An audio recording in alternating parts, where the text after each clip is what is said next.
Je m'appelle Justine, j'ai 24 ans. J'ai un monitorat en tant qu'éducateur canin et un ACACED, donc un certificat de capacité pour travailler avec les animaux de compagnie. J'ai été diagnostiquée d'un trouble anxieux généralisé. Je suis tombée sur une vidéo par hasard, j'étais sur TikTok et je vois une fille qui fait des crises d'épilepsie qui dit bah voilà, moi j'ai un chien d'assistance, il alerte mes crises et tout, mais ça existe aussi pour ça, ça, ça. Et là, révélation, je me dis mais waouh, mais en fait, si cette fille, elle aurait pas fait cette vidéo, mais jamais j'aurais su que j'aurais eu le droit à avoir un chien d'assistance. Enfin, c'est dingue. Et du coup, j'ai contacté la FCAPI qui m'a directement orientée vers des élevages. Et Loki, c'était le dernier chien de la portée qui n'était pas à vendre. Et j'ai été le voir. Et coup de cœur. Et du coup, je suis repartie avec lui. Donc, ça a été très, très rapide. Pour bénéficier d'un chien d'assistance, il faut être reconnu par la MDPH avec un taux d'incapacité de minimum 50%. Du coup, moi, je suis superviseur et en même temps, je gère tout ce qui est la communication au sein de la FCAPI. La FCAPI, c'est une association qui a été créée dans le but de former un chien qui est vraiment totalement pour la personne. C'est totalement personnalisé. Et du coup, on permet à la personne bénéficiante d'être acteur de la formation de son chien. Donc, on est famille d'accueil du chien en formation, mais autant famille bénéficiante. Du coup, l'éleveur a fait entre guillemets une présélection de ses chiens, même si Loki c'était vraiment le tout dernier. C'était le meilleur niveau comportement et beauté. Et du coup, ensuite, on a fait un bilan de comportement pour voir s'il était apte à rentrer. Et j'ai fait vraiment toute la formation avec lui. Ça peut durer de 1 à 2 ans en fonction, en fait, on évolue en fonction du chien et aussi des personnes. Alors, on a un suivi en trinôme, c'est-à-dire qu'il y a l'éducateur, il y a le superviseur et le bénéficiaire. On fait un compte rendu avec notre superviseur toutes les 2 semaines. Et l'éducateur, on le voit à peu près une fois par semaine. Et il fait le compte rendu, lui, tous les mois avec le superviseur. Donc c'est vraiment un travail à 3.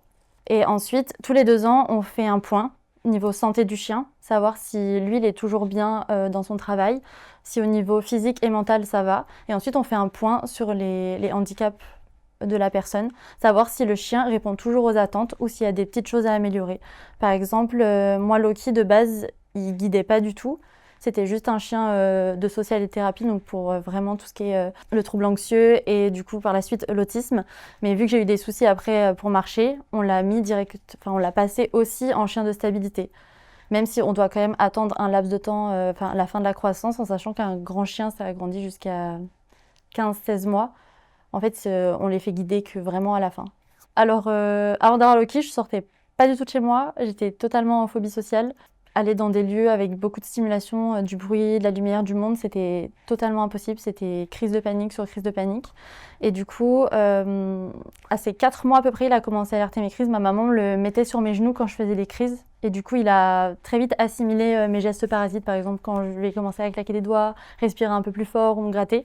Et du coup, il permet en fait d'interrompre les crises assez rapidement. C'est-à-dire qu'il me tire un chouchou, je m'assois par terre, il s'allonge et en fait ma crise elle n'atteint pas un point de non-retour. En fait, il y a un moment où ta crise elle bascule et tu es obligé de la vivre vraiment jusqu'au bout. Et lui, il est là justement, il la sent venir, je dirais peut-être 5-10 minutes avant, il me permet de me poser et là, ma crise passe. Donc ça évite déjà la prise de médicaments. Je prenais beaucoup plus de médicaments avant. Et la peur aussi d'aller dans un endroit et de me dire potentiellement je vais faire une très grosse crise. Là, je sais que même si je vais dans un endroit où je serai surstimulée, et si je fais une crise, il sera là pour l'arrêter. Et en fait, on lui a appris à faire de la pressothérapie. Donc, il vient mettre son buste sur mes jambes. Donc, quand je suis assise, il monte. Et quand je suis allongée, soit il se met entre mes jambes parce qu'il est très très lourd, il fait 40 kilos. Et du coup, il vient poser sa tête sur moi. Et en fait, ça vient vraiment m'apaiser. Des fois, je lui demande aussi de me ramener mes médicaments si vraiment j'en ai besoin. C'est souvent assez compliqué. Malheureusement, les gens sont pas formés, surtout tout ce qui est vigile, ils connaissent pas du tout. Donc, j'avoue qu'au début, j'étais très très calme, j'essayais de leur expliquer, mais j'ai eu beaucoup de gens qui étaient quand même assez agressifs et un peu bornés.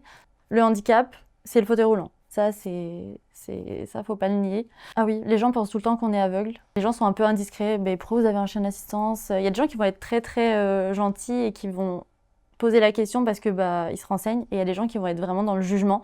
Donc souvent maintenant le mieux c'est de leur dire de leur citer la loi et de leur dire que malheureusement s'ils coopèrent pas, on sera obligé d'appeler la police et que malheureusement ils peuvent être amendables. Il y a beaucoup de choses sur le fait que le chien d'assistance n'est pas un chien heureux, qu'on remplit pas spécialement ses besoins alors que c'est totalement faux. En fait les gens pensent que c'est des chiens qui bossent H24, qui font que ça et ils voient pas le fait qu'ils ont une vie de chien à côté. il aime assister, il a appris à assister et on va pas forcer un chien qui n'aime pas assister à assister. Enfin, il y a des chiens qu'on réforme parce que justement, c'est pas ce qu'ils aiment. Je fais de la sensibilisation dans les écoles, avec Loki du coup, pour sensibiliser les enfants et j'espère bientôt aussi les adultes à toutes les possibilités du chien d'assistance, les différentes pathologies, les différentes prises en charge qui sont possibles avec un chien d'assistance. Je pense que c'est en répétant, en sensibilisant le plus, en allant dans les écoles, en allant dans les hôpitaux, parce qu'on voit beaucoup, c'est beaucoup plus médiatisé le chien guide que le chien d'assistance, et malheureusement, je pense que c'est ça qui fait que, je dirais pas que ça fait de l'ombre au chien d'assistance, parce que c'est des choses totalement différentes, mais du coup, il est beaucoup plus en avant, vu qu'il est beaucoup plus connu, et je pense qu'il n'y a qu'en sensibilisant et en parlant qu'on pourra faire avancer ça, et même pour des personnes qui... Je rencontre plein de gens qui me disent « Oh, bah, ma sœur, elle est épileptique. Oh, mon frère, il est diabétique. » Et je savais même pas qu'on pouvait avoir un chien d'assistance pour ces types de pathologies-là. Donc, je pense que vraiment, c'est en parlant que ça va se démocratiser. Eh bien, ce que je peux vous inviter, c'est aller suivre l'association FCAPI et voir tous les types de chiens d'assistance que l'on forme.